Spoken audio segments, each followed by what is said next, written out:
welcome to a panel discussion about how we as citizens can foster civil discourse in our politics and communities. My name is Marge Easley, and I will be moderating this evening's panel. This program is sponsored by the League of Women Voters of Portland. In the League, we work to protect democracy and to help preserve and promote our rights to participate in government through voting and through understanding and speaking out on issues that affect our communities. This program will be taped by Metro East Community Media for rebroadcast and will be available for online viewing at the League of Women Voters of Portland website, lwvpdx.org, soon afterward. The program is supported by a grant from the Multnomah Bar Association, or Foundation. Tonight's speakers represent perspectives in how we use our voices to support or protest issues that affect our communities. Each speaker will take about 15 minutes to share his or her perspective on our complicated roles, balancing our free speech rights and responsibilities as citizens. After they have presented their perspective, we'll invite them to ask questions of each other. Throughout the presentation, League members will be circulating with index cards for audience members to write their questions, whether to all speakers or directed to only one. And our first speaker is Matt Dos Santos. Matt is the legal director of the ACLU of Oregon. He has worked in and out of the courtroom on many of the nation's biggest civil liberties and civil rights issues over the past decade. In 2008, he received California Lawyers' Angel Award for his work on transgender prisoner rights. Michael Mills will speak second. Michael works with regional leaders to identify community priorities. He conducts assessments of community issues that the governor may then consider designating as Oregon Solutions projects. He also manages and facilitates collaborative projects. Former Mayor Vera Katz appointed Michael as the first ombudsman for the city of Portland in 1993. Before that, he was ombudsman for Anchorage, Alaska. He also served as dispute resolution coordinator for natural resource agencies under the Oregon Dispute Resolution Commission. And thirdly, Wendy Willis is the executive director of the Deliberative Democracy Consortium, a global network of major organizations and leading scholars working in the field of deliberation and public engagement. She's the founder and former director of Oregon's Kitchen Table, a statewide engagement platform housed at Portland State, which was a 2015 finalist for Harvard's Ash Award for Innovation in Government. She has served as the executive director for City Club of Portland, an assistant public defender for the District of Oregon, and a law clerk to Chief Justice Wallace P. Carson, Jr. of the Oregon Supreme Court. Wendy is also a widely published poet and essayist. And now we will begin with Matt Dos Santos, and you may begin. Great. I thank you so much for having me here. I am, as you just heard, I'm the legal director of the ACLU of Oregon, and prior to being a Oregon resident, which I've now been for about 3 years, I was in San Francisco, where I worked for 10 years pretty closely with the ACLU of Northern California, the National Center for Lesbian Rights, and the Transgender Law Project on, now Law Center, on a variety of different issues. Mostly LGBT rights issues and issues around accessing medication for like HIV patients, but also around issues of unlawful detention, like Guantanamo Bay, and issues like the First Amendment, which is really what I want to talk to you about tonight. So you live in Portland, a bustling metropolis of, maybe what are we, a little bit under a million, like 700,000 people these days, something like that. So I'm going to ask you to suspend your notion of what it's like to live in Portland. And imagine living in the South, in Alabama, sometime right before the passage of the Civil Rights Act. And I'm going to ask you to imagine being a member of a community called Claiborne, a community that was largely black, but whose main street was occupied entirely by businesses owned by white people. So the city of Claiborne, residents in the city of Claiborne, frustrated with their inability to access economic justice, to access like the right to be a business owner, decided to organize. They decided to organize and they contacted the NAACP. At that point, somebody from the NAACP, an outsider to this community, came in to help organize people. And what did they decide to do? They decided to boycott. They decided to boycott Main Street, where all the white businesses were, until a black business existed. So this boycott, like, so far sounds like pretty normal, right? Like, it's like what we do. We boycott businesses that we disagree with. We exercise our financial power in a way that is like exercising our voice in protest. But things get a little bit tricky. So the NAACP decides to have community meetings. And during these community meetings, a member says, well, there are people who are breaking the boycott. And so somebody says, well, let's stage people outside of each of these businesses to watch, to see if anybody breaks the boycott. So folks decide to stand outside and watch these businesses. And when African Americans would break the boycott by shopping at one of these white-owned businesses, they would get reported on. And then there would be a list that was made. And then that list was distributed to the black community. And then people in that community started to harass those folks. And then like it escalated quickly to the point of even having like windows broken and like people showing up at doorsteps and kind of fear and intimidation tactics. And I sort of won't get into a lot of the legal procedure around how this lawsuit eventually comes up, but there's a lawsuit, right? And essentially the city, it becomes, the case is known as NAACP versus the city of Claiborne. It's a very famous Supreme Court case that people just call the city of Claiborne, where essentially the city is saying all of this violence, all of this violence, all of the disruption on Main Street, the economic harm that came to Main Street, as well as the harm that came to individual members of the African American community and those in the white community, was the fault of the NAACP and this organizer, right? The organizer who came from out of town to organize this group.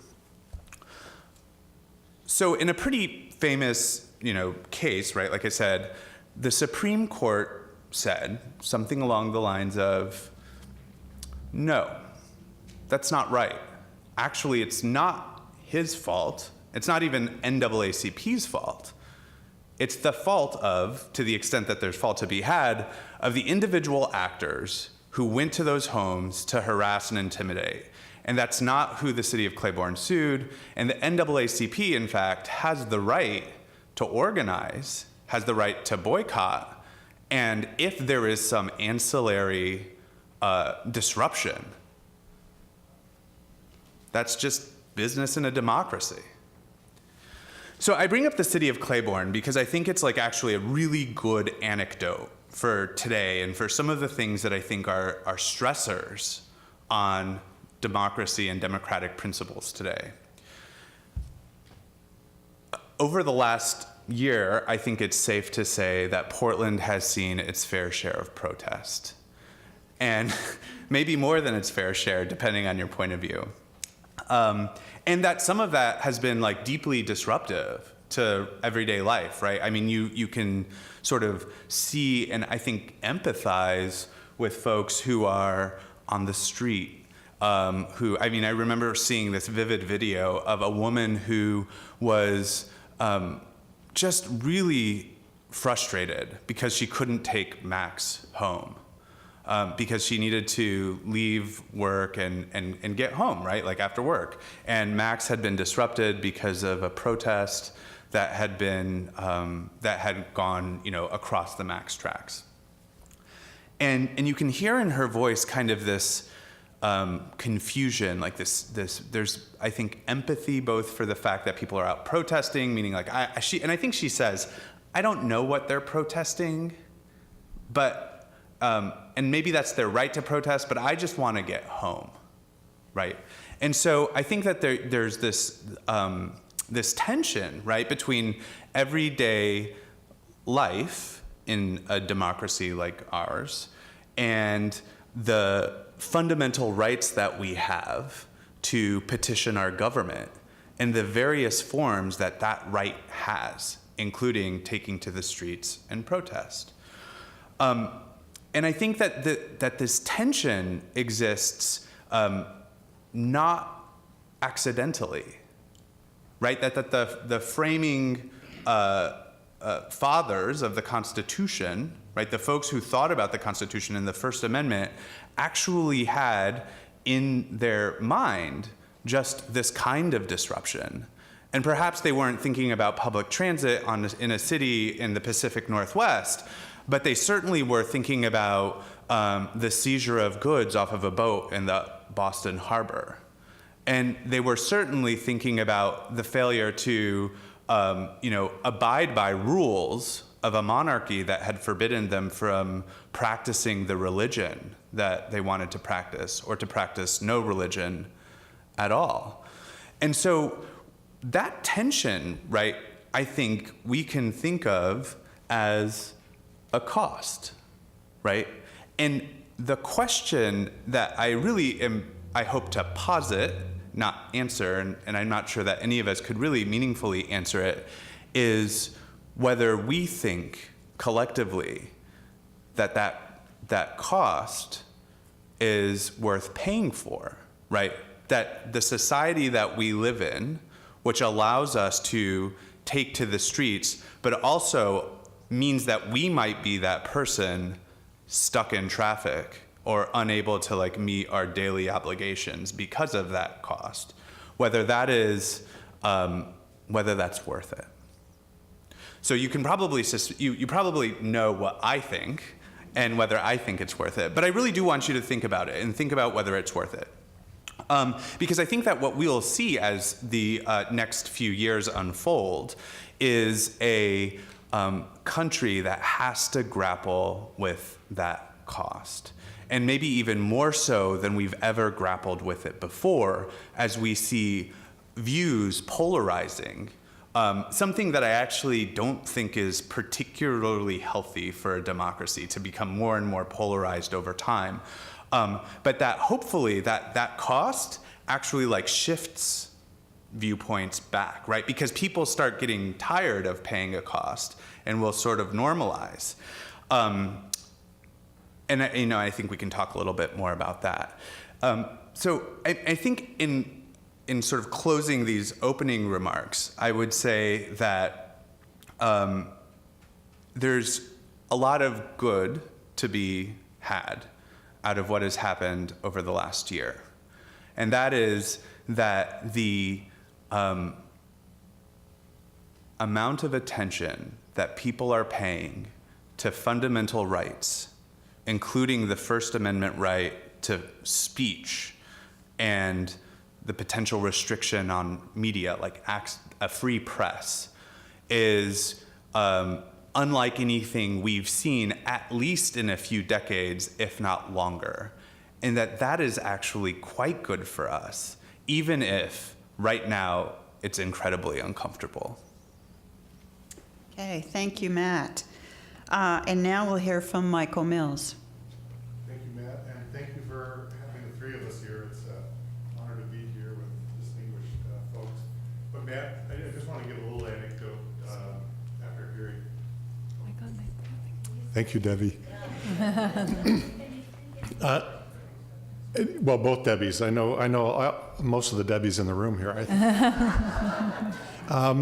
think. This last summer, I went to Washington, D.C. My wife and I took two of our nieces, one's in high school, and wrote a thank you letter back to me and to Amy. And she said, we saw a play in New York, and we saw the museums and the Smithsonian museums and archives and Declaration of Independence. But she said the most important thing that she saw that we took her to out of this fabulous 2-week or 10-day trip was our getting up early in the morning and getting in line and getting into the U.S. Senate Intelligence Committee and listening to the head of FBI security in front of Feinstein and Wyden and a host of others.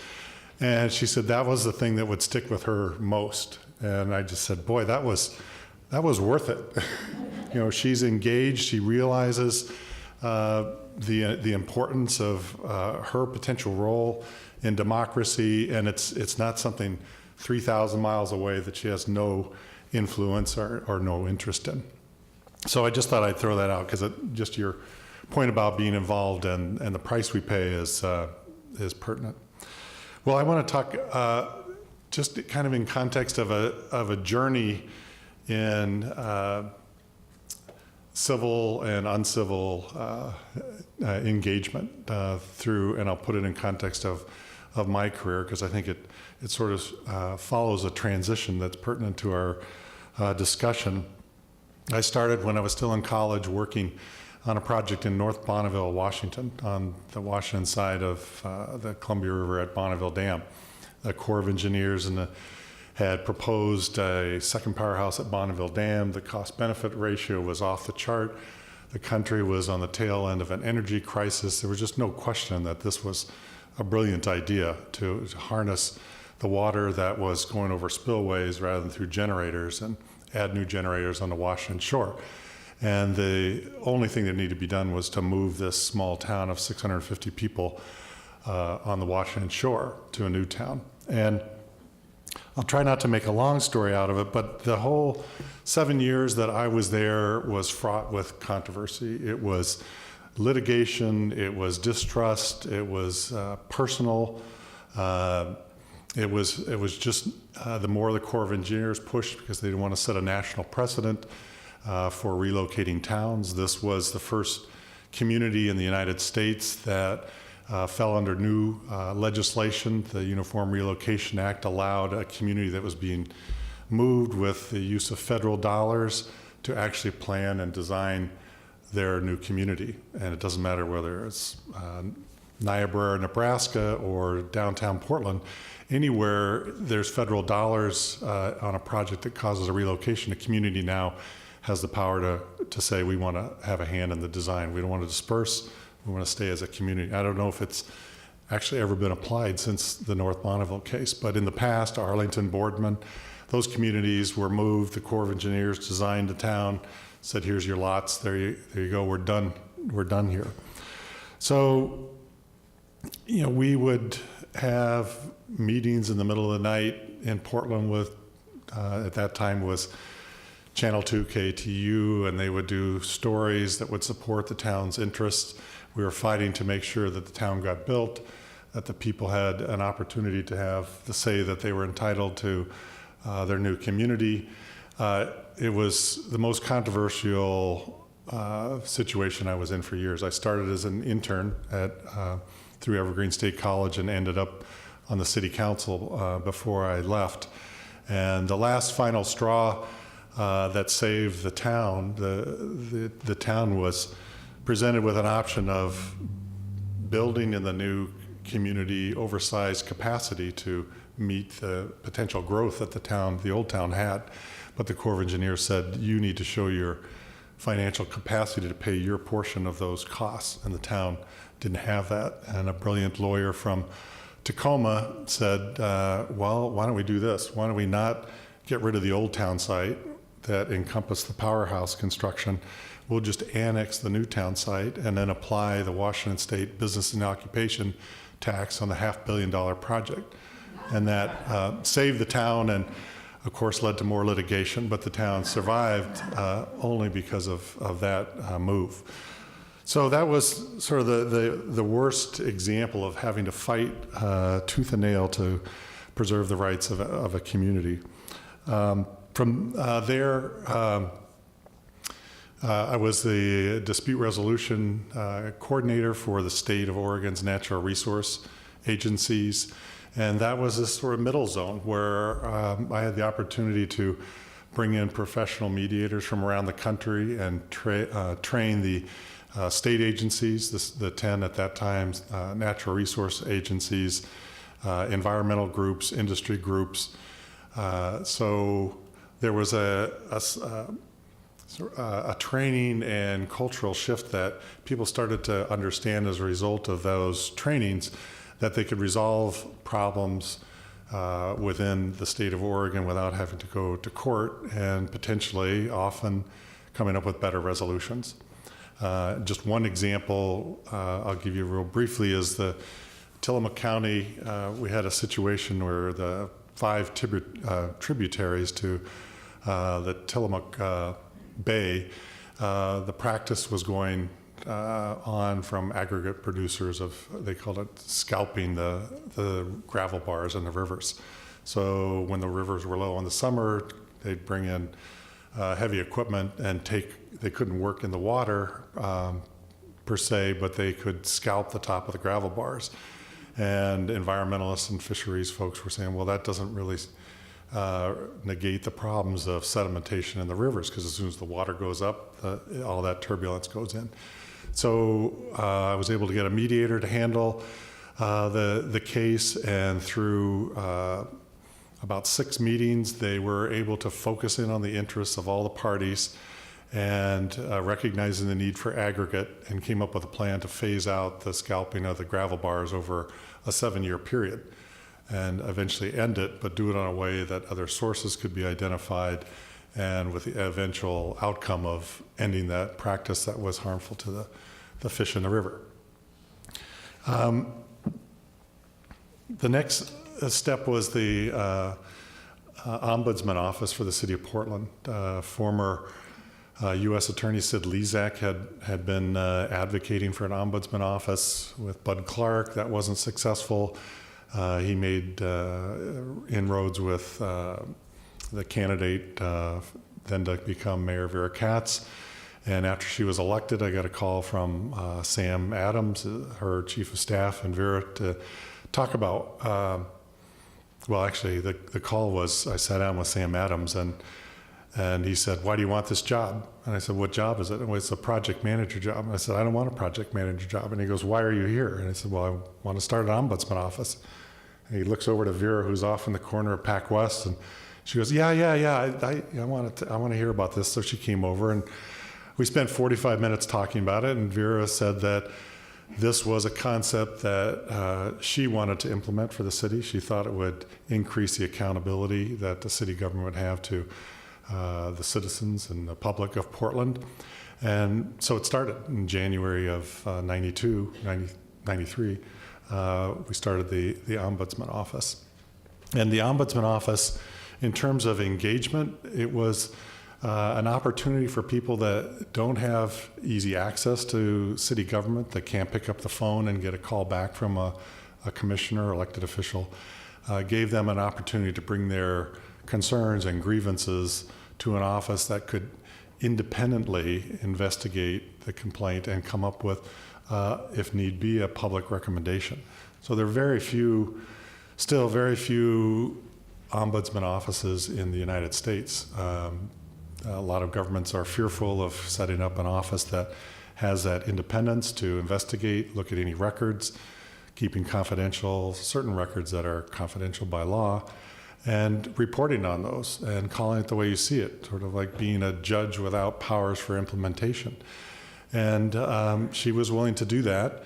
And I was in her office about 7 years, and she and I both saw the conflict with other commissioners.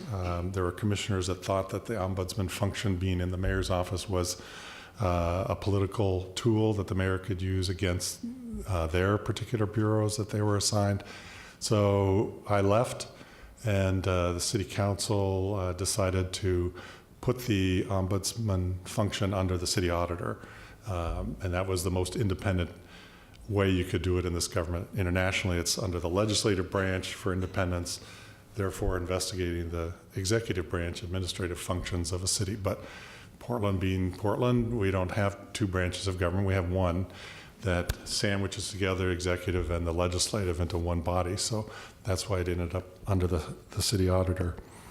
I can talk to any about ombudsman cases. Some of you know ombudsman cases.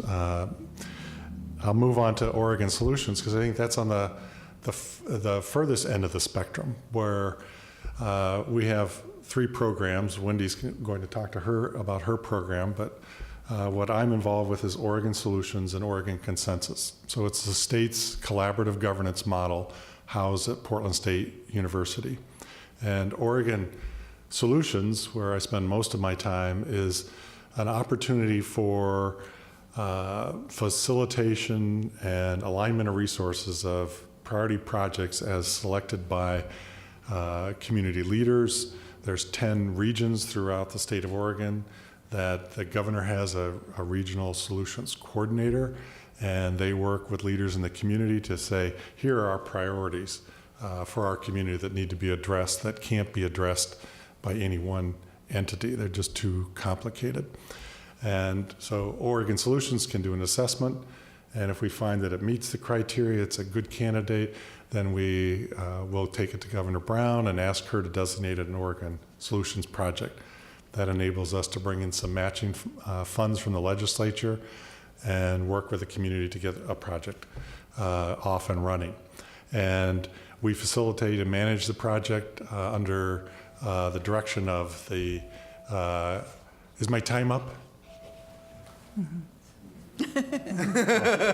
Is it my phone?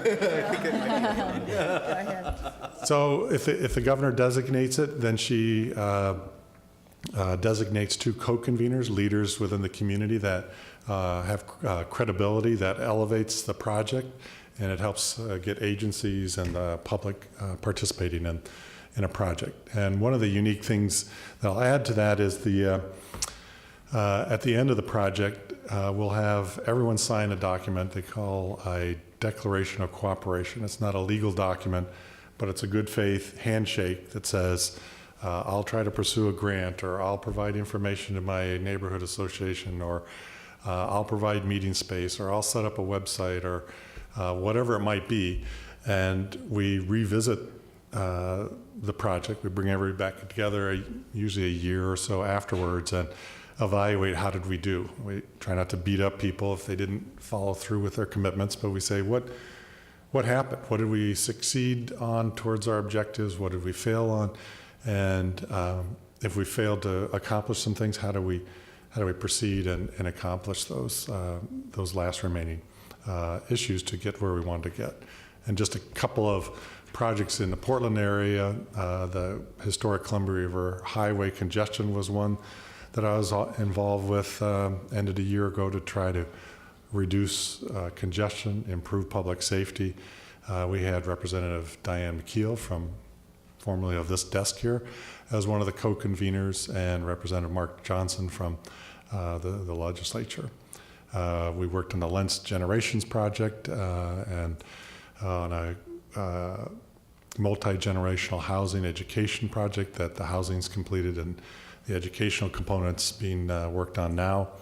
So it's projects that can be anywhere in the state of Oregon. So keep that in the back of your mind. If you see or hear of a project that might be pertinent, we're always willing to chat about that. I guess the last thing I'll leave you with too that has struck me a few years ago, I read a book called The Opposable Mind by Roger Martin. And the takeaway for me in that book after reading it, he had done research on really what makes great leaders in business and in government. And the common theme that I thought was the most important out of the research was that great leaders aren't afraid of hearing opposing opinions. In fact, they welcome it. And I was fortunate to work with Mayor Katz, and she would always say that, said, I want to hear what's going on out there. I want to know if somebody's upset about something. I want to know what they think I should be doing and I'm not doing. I may not agree with it, but I want to know what it is, and I want you to be safe as a staff member bringing that to me and talking about it. And not all of our officials in the city of Portland have been like that, so that's one of the things I like best about Mayor Katz, and I think it's pertinent here too that all of us, can benefit by hearing opposing viewpoints and thinking how that might change our own viewpoints. So with that, I'll turn it over to Wendy Willis, who... Yes, thank you, Michael. Thank you. And now we'll hear Wendy Willis's perspective. Thank you, Marge, and thanks to the League for having me. I'm very excited to be here, and I learned a lot already from Matt and Michael. So what a pleasure to be here with a room full of people who want to talk about democracy. So I don't think this panel is probably coincidentally timed because it's the Tuesday before Thanksgiving and we're talking about civil discourse. So buckle up because we're all headed to the table with our relatives for better or for worse. I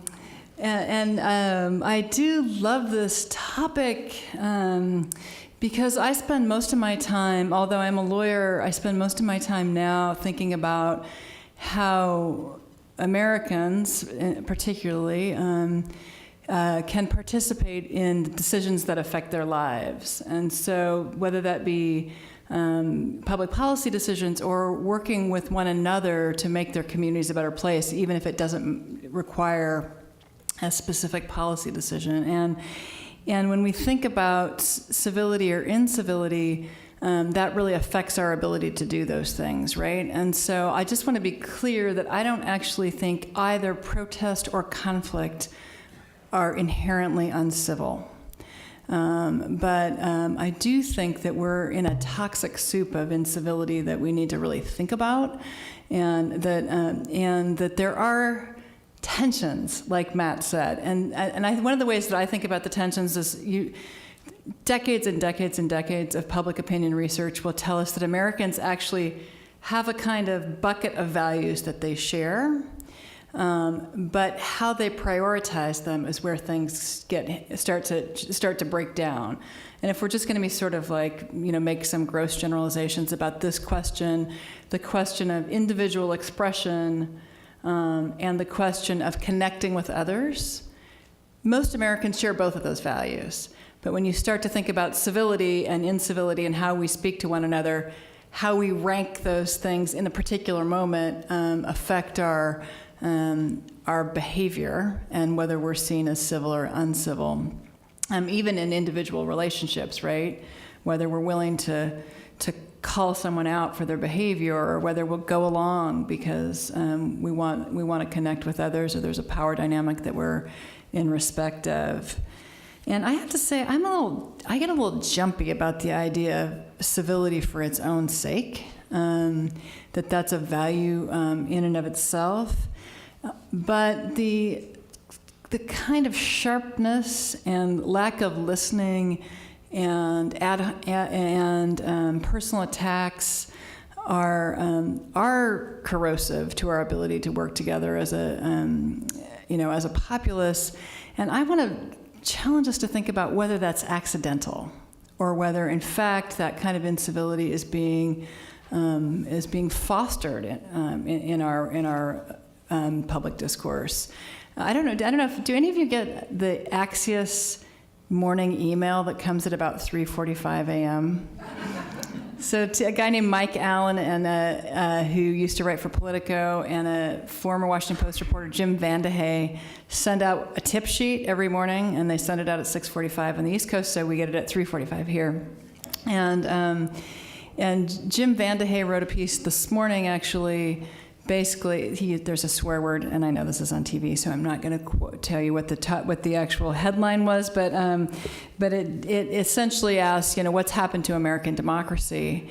And I'll tell you from my own observation about public participation, it's largely driven by one of two things: One of them is sort of plodding sense of obligation. That's me. Like, I'm a rule follower. You know, I did what my parents told me to. I did what my teachers told me to. I'm supposed to vote. I'm supposed to write letters if I care about things, so I do that. But it's kind of joyless. But by far, the huge motivator is outrage. And that people come into public settings because they're outraged over something. And one of the things that Jim Vanderhey was writing about is he sort of wrote about these sort of 4 stages of what he was looking at as disintegration of democracy. And there's this crazy chart that kept moving that was between 1994 and 2017 that would show Republicans and Democrats and where they were on the spectrum of liberal to conservative. And even in 1994, which to me at my age now doesn't seem like that long ago, most people had a space, but they were clumped near the middle. Now the vast majority of people are clumped next to the edges. And there was an analysis of what that was, and he talked about Newt Gingrich as being sort of the beginning. But then he spoke about what he called socialized rage, which he was talking about social media, and the very beginning of Twitter and Facebook and the sort of rage feeding that happens on social media. And then he talked about celebritized rage, which I sort of loved that expression. And the example he used was Sarah Palin, but talking about these kind of celebrity rage stirrers, and that they've become now part of not just part of television, but they've actually become part of government itself, and that has an effect that just keeps people in this agitated state all the time. And then he's talking about algorithmized rage, and that's the sense of now everybody now knows in this next wave of social media that, of course, these algorithms are intended to keep us at some heightened level of anger because it keeps us coming back, and we get a big dopamine hit about how great we are compared to that guy who's dumb and ignorant and evil, and so that it keeps up this pace, and that if that's the modeling and the limbic system is affected by this kind of rage, it's not a shock, right, that we're in a state where having generalized conversations is kind of difficult. And there are plenty of examples where that's not the case, but at least at the national level, we're really seeing a lot of that. And I think there's a couple places we should look to really to know that this is not unintentional. One of them is, what did the Russians do? They tampered with the election by trying to divide Americans against one another and by feeding that rage. They saw it as a weakness, and they continued to feed it. And the other is, as I was thinking about outrage over the last few months, I started looking at poker. And there's an expression in poker. Are any of you poker players? Do you know the expression tilt? That you try to drive your opponent into what they call tilt, which is so outraged and angry that they make bad decisions. And so you can manipulate people when they're in the state of tilt. And that really rang true for me, for how we are being manipulated by big systems to behave when we're really trying to interact with each other or decide where our town's going to go or decide where a stoplight's going to be. Not to mention things like healthcare policy and tax policy and all the other things that are going to affect us for generations to come. So I think to think about the fact that I think it's easy for us to become internally critical or critical of our individual neighbor, right, about their behavior, but to think that the systems are also generating a kind of incivility that then we step into and are kind of swept away by. The other thing I do want to point out is that the political systems, of course, love outraged behavior and encourage it. So it's not just the media and Facebook and all that stuff. I always want to have a T-shirt that says it's not about Twitter. That there are other parts of the system, and one of them is like elections are winner take all, and they are largely litigated in the media, and that they're dominated by moneyed interests, and none of those things bring out our best selves. And so as we think about how we want to make decisions together, if we elevate those systems, of course, those are the systems that encourage us to be our honest to God worst. And there are plenty of places where we can design systems where we're actually asked to listen to one another, where we can put down the stick even for a half hour and make decisions.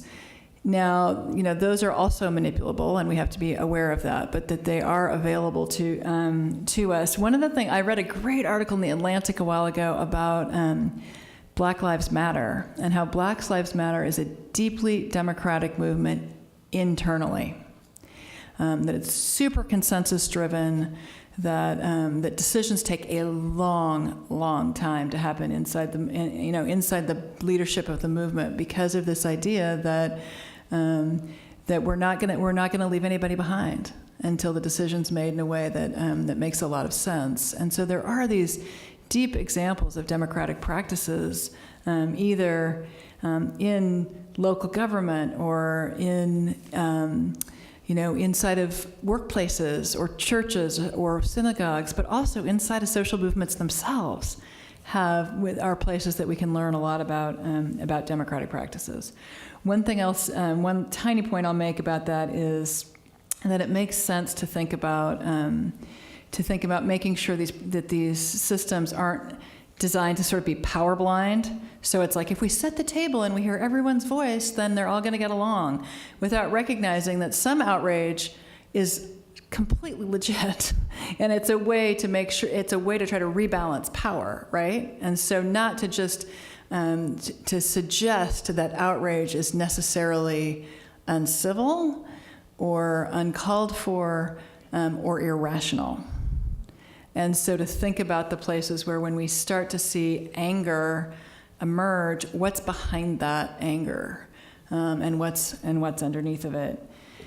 Yeah, all that's to say, well, I will tell one ACLU story. So my law professor, my con law professor, was David Cole, who's now the legal director of ACLU, and I think that was the first place I ever heard the expression, the marketplace of ideas. So the idea, essentially, right, is you don't suppress speech, because the best speech is going to be the one that gets the most public acceptance. And so you just want to maximize the number of ideas out there, and the best ideas will win, right?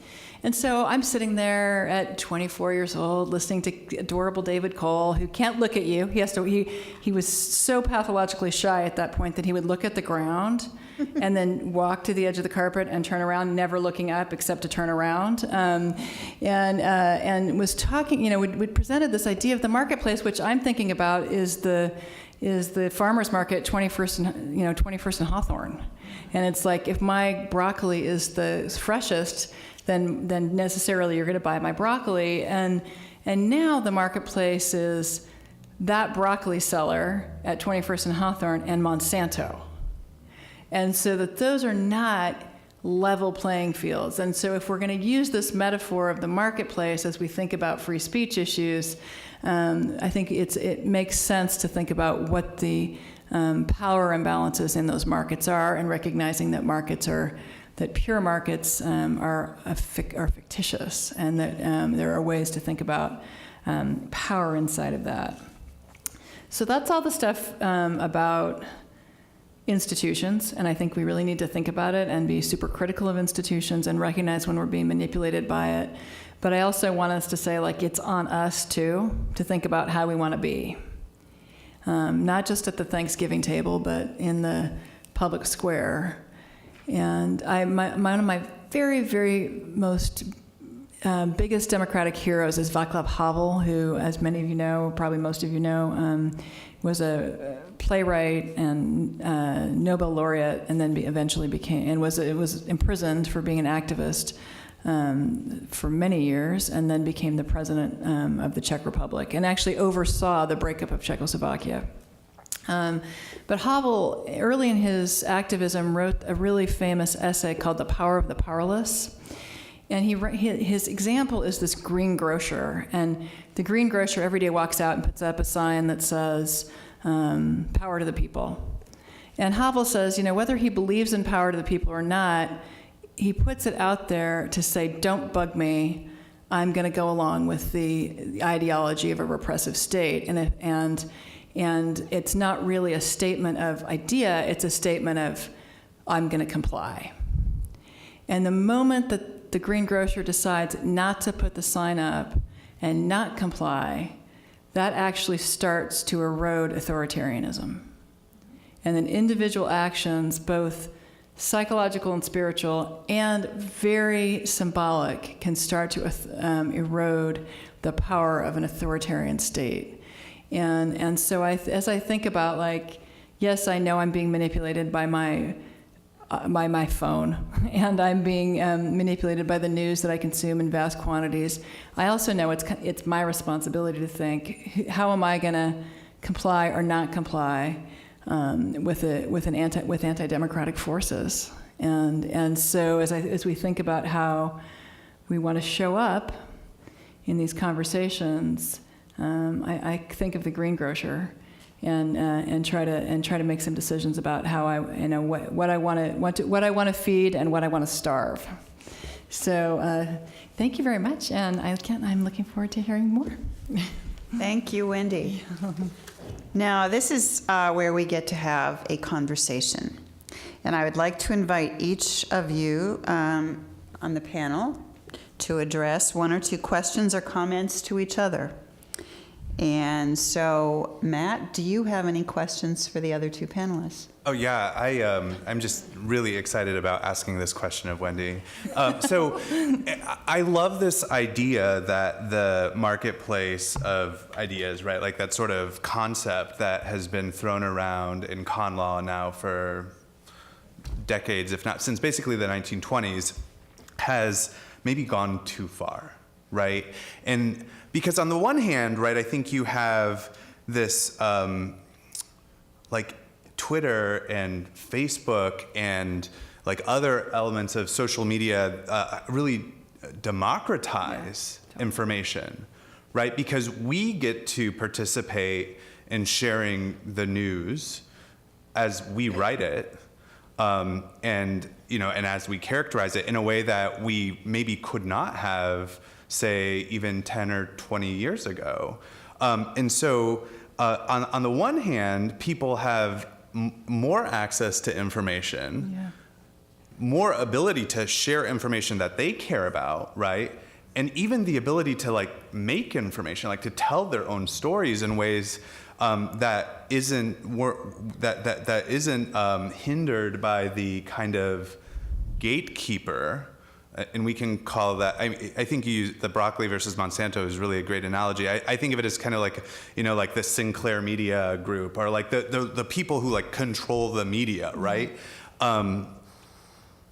So has it gone too far? And if it has gone too far, how do we make rules to sort of rein it back in without reinforcing like existing structures of discrimination and oppression? Yeah, no, I think that's a really great question, and I'm reluctant to say it's gone too far as a legal matter.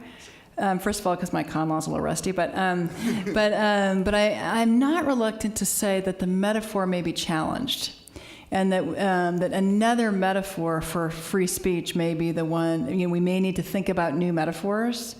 One of the I listen to public radio all the time, so I feel like I know everything that's on public radio. So I just kind of barely listen to it, but I like it because it's like my friend. And so one of the times that I was really shocked is I heard a doctor, I think he was from California, someone said, can you pinpoint the beginning of the opioid crisis? And so I'm thinking, oh yeah, pill mills, like I've got a big opinion because I listen to public radio, and so I think I know. And he actually said Citizens United. And he said that the basis of the opioid crisis is being able to market directly to individuals and telling them essentially, this will make your life so much better. You'll get to go on a swing if your back doesn't hurt anymore. And here's the brand name of the drug. Well, simultaneously, the corporations are also, in bed with all the decision makers. And so the idea of having a lot of political speech and a lot of marketplace speech and having those things merge was the biggest driver of the opioid crisis. And to me, that was like, that's a speech issue, right? The marketplace really changed there, where it's not me going to 5 doctors, and where like the traditional marketplace, right, would be like 3 doctors say one thing, 2 doctors say another thing, and I get to make the best decision. It's this sort of merged political and market power makes it impossible for us to discern in the same way that we would assume that we could. So I'm curious about what those metaphors might be that we can use to explain this to ourselves. So can I cheat and ask? So my question to Matt is related to this. Go ahead. So I'm really, really curious about your stance on, I mean, not your personally, but your and the ACLU's stance on corporate speech. Like, how do we think about calling corporations people and then giving them speech rights and other kinds of rights in the same way that we would Michael, me, and all the other people in this room? Yeah, so that's a great question, and I think that in answering it, I will have to reveal a little bit of the underbelly of the ACLU, which is that to say that the ACLU is an organization that's existed for 100 years and has, grew out of basically the brains of 3 lawyers in New York in the 1920s who were really concerned about speech, and has evolved over time in the way that it thinks about speech. I think most recently in response to some of the things that we saw coming out of Charlottesville and our decision, and I say it was the ACLU of Virginia, but like the ACLU's decision to assist a white supremacist in getting a permit to protest. The ACLU at the time that Citizens United was decided had probably one of the biggest fights that the ACLU has ever had internally. And ultimately, I think you probably know, the ACLU decided to side with the notion that $1 of spend is the same as speech. So the ACLU nationally submitted an amicus brief that said, no, in fact, we must let corporations speak and can't restrict spending the way that the other courts would have had us restrict it. And so they were in support of Citizens United. So I think it's actually one of the biggest mistakes the organization has ever made. And I think we are watching the fallout of Citizens United year by year. And what I think is really going to be interesting and a really like a challenge, right, to the David Coles and of the world, right, and of the ACLU, and then I think more generally is like, how do we correct that? Mm-hmm. Because now we can kind of see that, or at least I can from my perspective, see that decision to join, and then of course the outcome, the Supreme Court decision. I mean, who knows if the Supreme Court would have gone a different way if we hadn't submitted a brief. I hardly think we're that powerful, but that, like, how do we undo the damage that has been done by equating, like, 1 unit of money spent to 1 unit of speech? So, I mean, I think that there are, I think that there are options, but I think that really having Citizens United reversed would be the ultimate goal. But we have seen some states attempt to put restrictions on the ways that money is like lobbying and spending, dollars can be used. And I think that that's also a good step in the right direction, like local kind of pushback on this notion of $1 of speech equals whatever $1 equals whatever 1 unit of speech is. But really, I think we have a long way to go, and I think that it has done some severe damage to our democracy. Well, and that feels like the basis of a democratic movement, right? Like, I mean, you can, if ACLU is willing in some ways to say, let's think about what corporate personhood means. And there's plenty of other parts of the democracy movement who are that's deeply troubling. That's a powerful coalition, man. Yeah. Michael, I'm going to let you have a turn. Well, I guess because you raised it, Matt, and chime in too, Wendy. What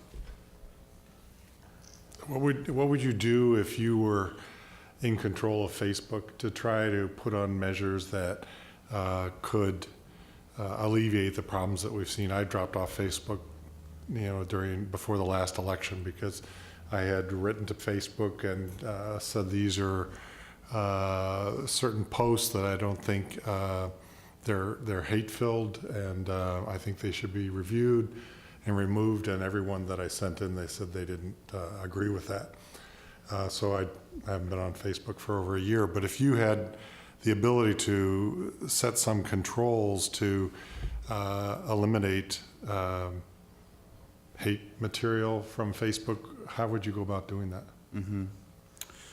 Yeah, I mean, I think that this is, in some respects, really, it's a very difficult question for me to answer because fundamentally, I think that there's something in my core that kind of rejects the notion of trying to control other people's ability to communicate whatever they're trying to communicate in that moment. Even if I really disagree with it, and even if it feels really ugly, I think some of the basic things are things that probably, emanate from my legal training, which is stuff that becomes really actually threatening, right? That's low-hanging fruit, though, and I don't think that's really what you're talking about. And what so for the folks out there who maybe aren't lawyers, there's this concept of what's a true threat, and I say I'm coming over right now with a gun and I'm going to kill you, right? Those kinds of statements, absolutely just have no place in discourse. But what about the student who is frustrated with the bad social studies grade that he just got, and he's like, someone should kill that, bad word for a teacher. Do we stop that 13-year-old from speaking? Do we also maybe criminally punish for threatening the life of a teacher? This isn't a made-up hypothetical. It's an ACLU case that we worked on, and the Judge Simon here in the district court said, no, it was protected speech. That this sort of the emotional explosion of this 13-year-old. The right answer wasn't to suspend him from school and to punish him, but rather to have a conversation, which his mother did with him, about taking the post down and then just taking the post down. And so it's hard for me to, and I should also say, as I'm skeptical that a capital-driven corporation will ever come up with rules that fundamentally serve individuals. Right? Because their goal isn't to protect us. Their goal is to serve ads. And my rage-filled post that Wendy just talked about, I bet serves more ads than the really pleasant, constitutional conversation that's happening over on somebody else's page. So, I don't know, abolish capitalism. There, that's your rule. But really, I think that the challenge is, where do we start to exist? How do we exist in these gray areas? And do we really even want to trust a capitalist-driven company to be the arbiter of civility? And I just don't. I think the answer is no. I'm going to, we have 15 more minutes for questions from the audience, so I think maybe we better give them a shot too. So this question is for Michael. Do you have an opinion? Can you diagnose what happened in the Columbia River crossing process that kind of blew it up? I wasn't involved with that, but Okay, so this may not be your perfect question.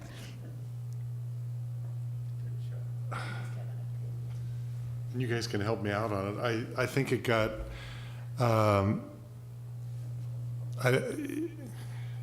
coming back to what Wendy was saying about, there's not always an opportunity for collaboration. Sometimes the power imbalance is so great that there needs to be other ways to address problems and conflicts other than just getting everybody around the table. I think in that situation, it was so drawn out, it seemed to have just lost Momentum. yeah, all life in it, and there was no avenue to find common ground. We were spent an inordinate amount of money getting to where we were, and we still hadn't accomplished. Well, I'm going to have part two of that question.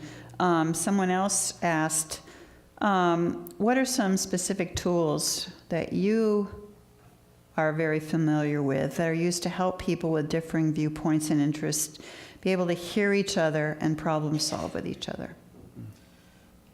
Well, and that's a lot of what we do is, I guess most importantly, it's creating a safe environment and having somebody help manage that space in an impartial way to give value to everyone's comments within the forum or the room or the group, and instill in people the ground rules before you start to make sure that somebody can say something without worrying about the repercussions from the others in the audience. So it's that, I don't know if it's a referee is the right word, but somebody that can maintain a safe environment for discourse amongst the entire group. And Wendy can vouch just from the last week, it doesn't always stay civil. There's still, occasionally there's going to be people shouting and screaming, but it's our role when we're facilitating that environment to try to de-escalate personal attacks and give value to the opinions that are being raised throughout the group. I think, Marge, too, I think there's 3 resources that people can use in their own lives without having to, hire a facilitator. And there's probably more than that, but 3 that I actually often recommend to people are, if you go to the websites for Living Room Conversations, who many of you may know, they have great sort of discussion guides on particular topics that are great. The National Issues Forum, which was funded by the Kettering Foundation, they've got really detailed discussion guides on everything from mass incarceration to education reform to opioid abuse. And then the other is Everyday Democracy. They work a lot on social justice and racial justice issues, and they've got great discussions on discussing issues of racial justice in particular. And they've got little videos and discussion guides, and they're, if you need them between now and next Thursday, you could go right home and download them.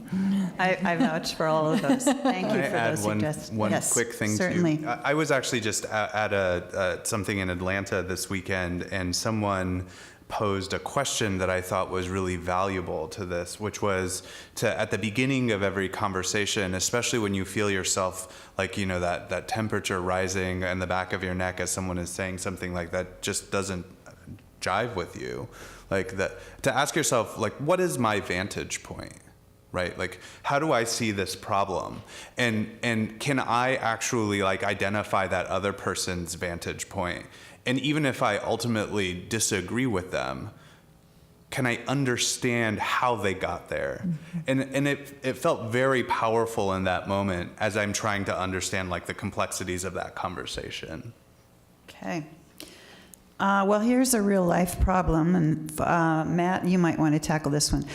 A small number of people can continually disrupt public bodies like the Portland City Commission. How can these bodies go on about their business in this kind of atmosphere? Yeah. I think it's really challenging. I think it is, and I've said this publicly, right, in response to what has happened at City Hall as well as what has happened outside of City Hall, which is that elected officials don't have easy jobs, and that often the job of an elected official is to weather a particular storm and do their best to facilitate situations where they can actually hear the public. That said, I mean, I think that there are, and we have talked about this before, that there are like reasonable rules that can be put in place, and that the problem has arisen here locally, at least, when those rules just aren't followed uniformly, like when they are, I don't really want to get into like super detail. Like the person who asked this question, I can answer with very specific examples. But like, the example would be someone yelling like, "We love you, Ted Wheeler," right? And will that person get the same kind of reprimand as the person who says, "F you, Ted Wheeler"?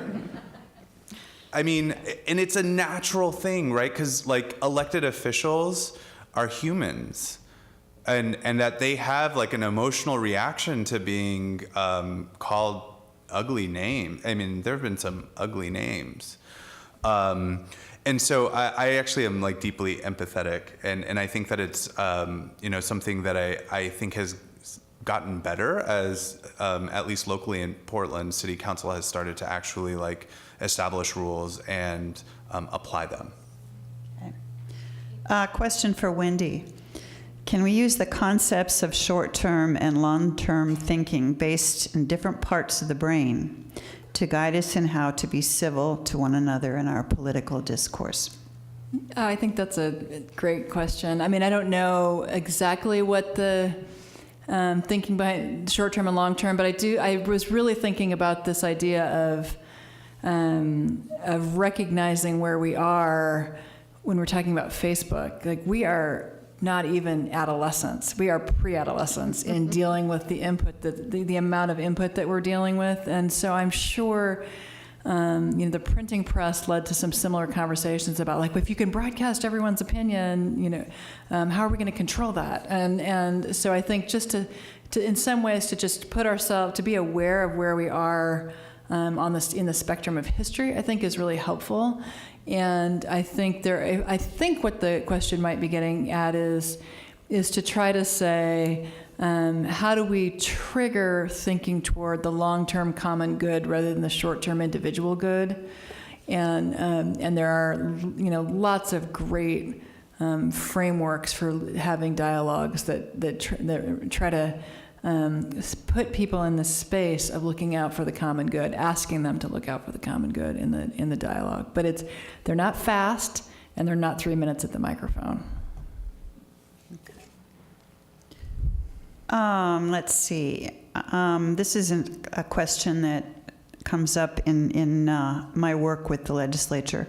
The cost of, this is maybe for Matt or whoever wants to answer. The cost of democracy is measured not only in the inconvenience caused by protest, but as we've heard lately, the Second Amendment means the cost of democracy is regular gun violence.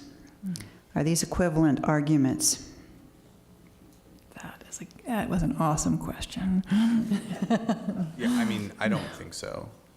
Right. Like, I mean, I think that when you look at the cost of speech as being inconvenience and the cost of, maybe even having hurt feelings or all of the things that we were talking about, like not being able to resolve, like even as severe as like the displacement of somebody from their home, I think that can't compare with sort of like the senseless loss of life.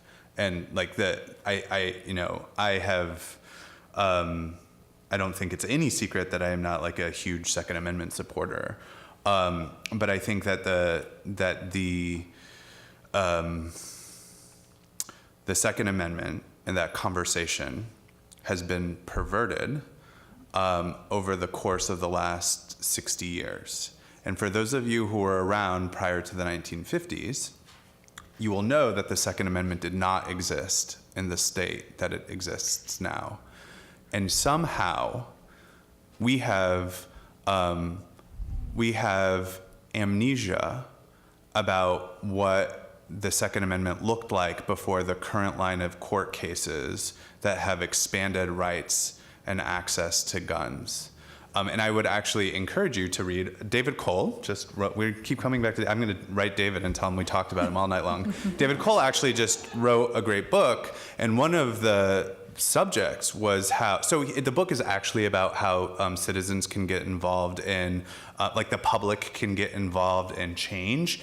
And one of the examples he uses is the effective tactics of the NRA. Which is actually like really uncomfortable for someone like me to read, but it's useful to see how the NRA like literally forced a country to forget what the Second Amendment stood for prior to the current line of cases that had basically originated in the 1960s. So I think they're totally not analogous at all. Okay. Any other comments? I actually have one quick question that comes from me. This was from an article in yesterday's New York Times from David Brooks. He believes that we are under a siege mentality in this country, and that each side feels that they are on the verge of destruction. And he believes that we're in a historic transitional moment and the very foundations of society are now open to question. I'd just like you to comment very briefly, each of you, in just a couple of sentences. Do you believe that this is the case? And do you believe that we're at an historic transitional moment? So, I mean, I think that we are, I will say that I disagree. I think that we are absolutely at a historic moment, and we will look back at that moment with some rose-colored glasses, because as we know, like over time, that we tend to forget the bad things that happened and remember and sort of like romanticize the good things. And I think if you go back and look at the papers, like literally read the New York Times from 1964, you will see the same kind of language being used as we were deciding whether to incorporate Black Americans into American society. So I think that we should not lose our cool, and we should continue to focus on how to meet each other in the middle, and that this too shall pass. Thank you. Michael? I guess I would maybe not take quite as optimistic a viewpoint. I think it is a crisis time, at least from the life that I've lived, and I think it is beholden on all of us to become more engaged to try to address it. I think the last year in particular, I feel myself becoming number and number to things that 8 months ago I was shocked at, now just seems to be the par for the course. The behavior from the highest levels of our government is astounding. Yes, we've had problems. Yes, we've had horrible things in our government, but just the types of discourse coming from the White House and a lot of other segments is, to me, really alarming and needs to be at our forefront now. Okay. Wendy? So last year, there's a Pew study that's been done for decades across the globe and asks about democratic values. And in the last few years, we've seen across cultures fewer and fewer people who are committed to sort of what we would have thought of as baseline democratic values. There's now not a majority of people in the world who will say it's essential to live in a democracy, and this is particularly true among millennials. And things like saying it's okay if generals take over the government if the government's not doing a good job. And so to me, it is not shocking that authoritarianism is on the rise around the globe. So it's not just a U.S. problem. It's actually something that we're seeing in the Philippines. We're seeing it in Europe, and I think we are being put to the test, and I think it remains to be seen whether we're up to the test on whether democratic values are really essential to our own self-definition and the definition of other citizens around the world. Okay, we have actually about 10 more minutes, so I'm going to give each of you a chance to suggest to the audience the next steps that they can take to promote civil discourse. So this is kind of some advice to the crowd. So, I mean, I think that the question that we often get, I imagine that all of us up here have gotten is, what do I do now, right? Like, what do I want to, I don't want to stand with the Trump regime. I want to resist the Trump regime. I want to, what do I do now? So I will tell you the three things that I always say, which is that you should find an organization that you align yourself with, and dedicate some of your resources, be it time or money, but preferably a little bit of both, to that organization, and just like really get into it. Because one of the things that I think, Wendy and basically all of us have talked about is that the extreme nature of like the current events is divisive, and you could find yourself feeling isolated, surrounded by your family at the Thanksgiving dinner table, right? So find your community and plug in, because I think actually the solution to a lot of the divisiveness is just like having conversations with each other, and like one of the best ways to do that is to find community. I will also say that for those of you, I imagine that everybody here does this, but do actually write and call your representatives. They really do listen to you, and they really especially listen if you write them a letter. Write it out, actually write it. Because that matters, and people just think that, I think that there's also this fear today, right, that we are so disenfranchised by Citizens United and other really impactful things that our voices no longer matter. And that's like another symptom, right, of isolation. And I think you can combat that by exercising your voice. And I think the third one is to rest and to take a break from it, and to turn off Twitter, which I never do. But You never do Twitter, or you never turn it off? Oh, I never turn it off. But really, your mind can't function at the rate of Twitter, right? It literally can't. You can't process that much information all the time. And with the stressors of everything that is happening, not to mention we all have normal lives that we live. If you don't actually take time to take care of yourself, I don't think will be an effective member of society. Thank you. Go ahead. I agree with everything Matt said, with the exception of turning off Twitter. Having the opportunity to work around the state of Oregon and look at this interdependence between urban and rural, urban-rural divide as we often refer to it, I would suggest that everyone try to engage in a conversation with somebody that has a different opinion than you do.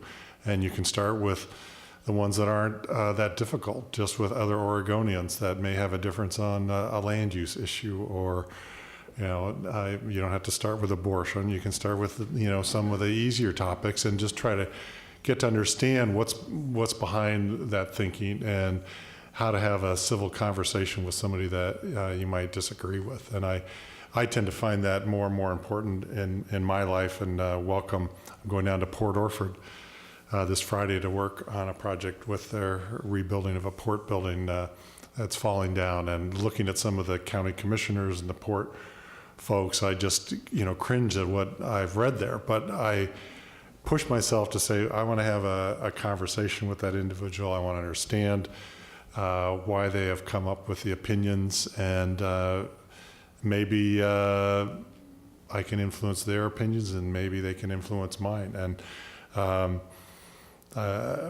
things like understanding what the unemployment rates and some of the tough economic issues in rural Oregon, I think that's helpful for us to know when we go about our daily business and try to bridge that divide a little bit. So, Thank you.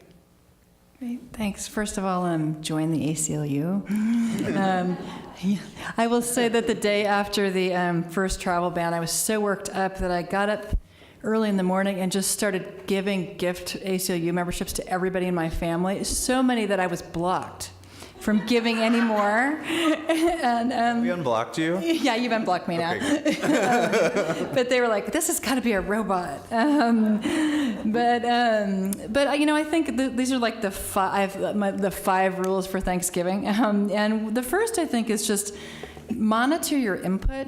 And I think part of this is what Matt and Michael are talking about is like letting your limbic system have a break, but also recognizing that we're so susceptible to confirmation bias. Like the brain loves confirmation bias, and if you feel yourself starting to fall into that trap, to just stop and read a novel. And the other is when you start to feel yourself get outraged, like question that rising rage. And ask what the source of it is. Like, when my kids get mad at each other, I often will say, "Do you need a piece of cheese?" Just to recognize that some of it is just the human organism being overwhelmed or feeling something else, and so to think about that for yourself. And I think the corollary for that is we're really great at a couple of public emotions. The biggest one being pissed off, but we're also pretty good at humor, but we're really afraid of grief and sadness and uncertainty. And I think when we hear outrage in others, to really ask ourselves, what's behind that? Not just what's behind the position, but what's behind the emotion. And to be open to some of these other quieter emotions or less socially acceptable ones, and see if there's a place to connect around some of those emotions. Of course, talk to strangers at the grocery store, in line, and just see what you can hear about that. And I think that's related to the confirmation bias issue. And finally, is like just practice. It's hard. Like we're not that great at conversation anymore. In the same Jim Vandehey article this morning, he said, conservatives and liberals don't even like to live near each other anymore. And so to sort of practice conversations that feel uncomfortable, that sort of make you feel like running away, like stay in it. And then if you're a jerk, just apologize and recognize that sometimes we're going to be a jerk. And if you don't have the presence of mind to apologize in the moment, send an email or a note, write a note, and say that and knowing that will go a long ways, and we'll do a better job the next time. So, Thank you. Yeah, thank you Well, our time is now up. So this concludes the recorded part of our panel discussion this evening. Thank you to the panel for providing us with useful information that will help us be better citizen advocates. Please look on the website of the League of Women Voters of Portland, lwvpdx.org, to find the Metro East Community Media schedule for rebroadcast and the Metro East YouTube recording of this program, which you can view online. Thank you to our donors, the Multnomah Bar Foundation, the Ethel Noble Memorial Bequest, and Metro East Community Media for their support of this program. And thank you to our audience and volunteers. This has been a production of Metro East Community Media and a presentation of the League of Women Voters of Portland Education Fund. Thank you.